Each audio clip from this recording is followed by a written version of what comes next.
Well, I'm walking through a part of the woods in my neighborhood that I used to walk in a fair amount. I haven't walked in very much recently in the last year or so because my neighbors got some cattle and they fenced in the field that I used to be able to cross.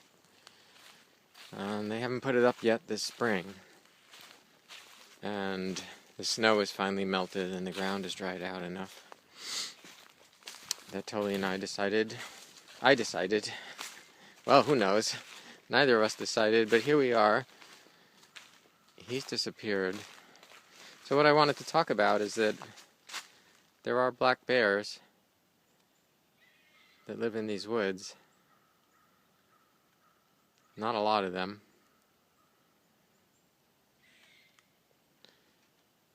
But I am aware of the fact that they do appear. In fact, I have neighbors who live in that direction where I get my eggs. And they have hives. And last summer, their hives were raided by a bear or two who tore them apart pretty good.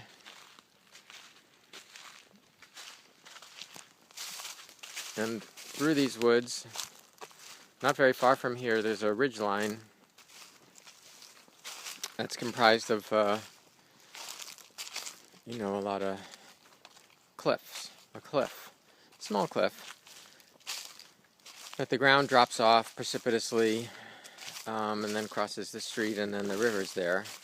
So we're up above the river. And there are these cliffs with a lot of what I would say would be excellent denning habitat for bears. So the reason I'm talking about them is because I can feel some anxiety.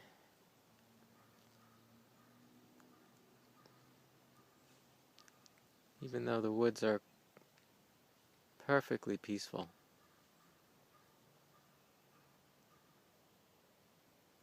Nearly silent. Just that crow, a few songbirds. The sound of my feet when I walk on the dead leaves. In my mind, looming somewhere in the distance, I just looked at that stump there through the woods and thought it was an animal. So it's not like this all the time for me, but there are days when I come into the woods, any woods around here, especially in spring when it's most likely to run into a mother bear with a cub or two who would not like to be surprised by me or by Tolly. A lot of my concern is around Tolly. He's never confronted a bear. And as good as his nose is, his eyes aren't the greatest. And he can be pretty oblivious at times, because he's mostly just looking for squirrel scent. And he could just end up face to face with a cub or whatever. I don't know, this is what my mind is saying anyway. It just tells this story and gets me a little apprehensive. I've fantasized about getting like over something that makes really loud noise, or even some kind of pistol to carry in case my dog was being attacked, that I could help him. But I haven't done that, and I probably won't. And the odds of my actually running into a bear, I know, are very slim. Here you can see where here's the drop. So beneath us is this wall of stone. Good places to hide, make it down there.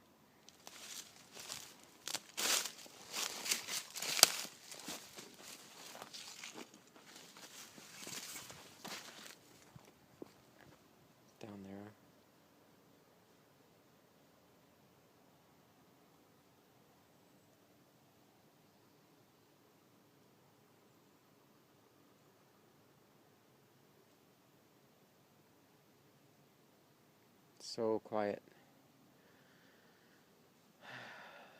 Those hills are across the river, so between me and there is the Connecticut River. And very fertile farmland. Down on the other side of these woods. On both sides of the river.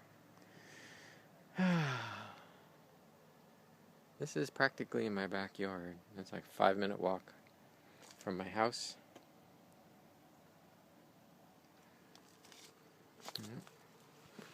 Anyway, I just think,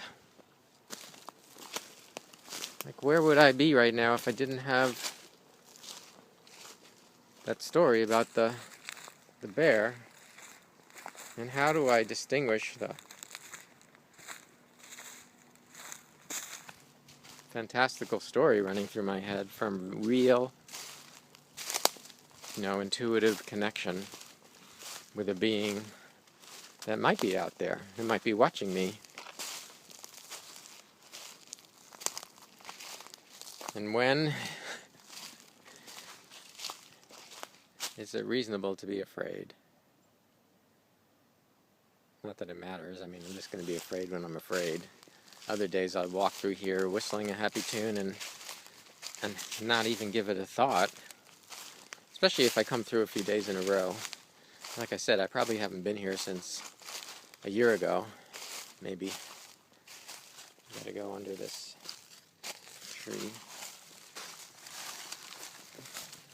Fallen tree.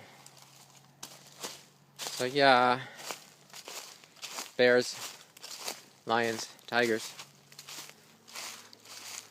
There are no lions and tigers here. Some people talk about sightings of mountain lions, but it's very controversial. And most naturalists say there really aren't any in the woods of New England anymore. Other people say there are. Really, the only thing that I need to be afraid of, I don't need to be afraid of anything, but what might be in these woods that could be dangerous to me or the dog. I suppose a pack of coyotes, although they would not tend to be aggressive unless they could lure the dog away from me, or some animal who was crazily rabid and would ordinarily flee from us, but instead would charge.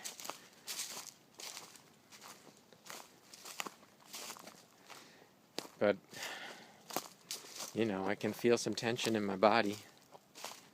Nonetheless, it's just here today. Maybe it was here before I even came into the woods. That's a possibility. And now it's just seizing upon the opportunity to have something to focus on. Otherwise, it might be focusing on, I might trip and break my leg and be out here all alone.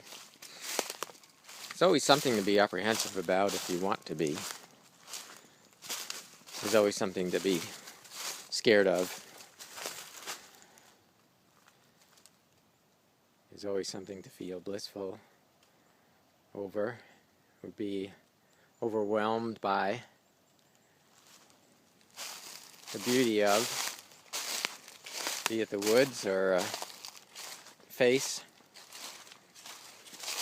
a poem, a muddy little stream.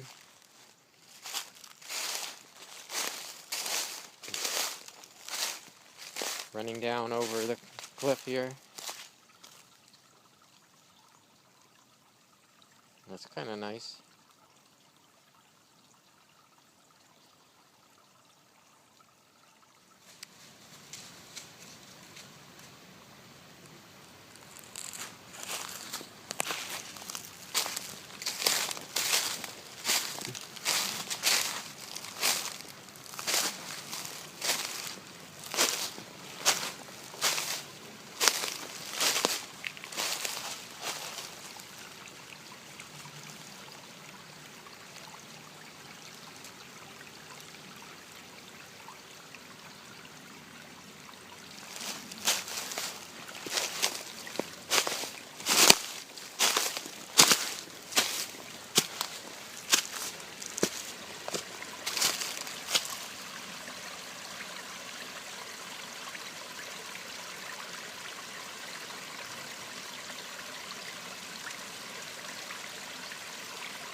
Wow, who wouldn't want to be a kid and play here?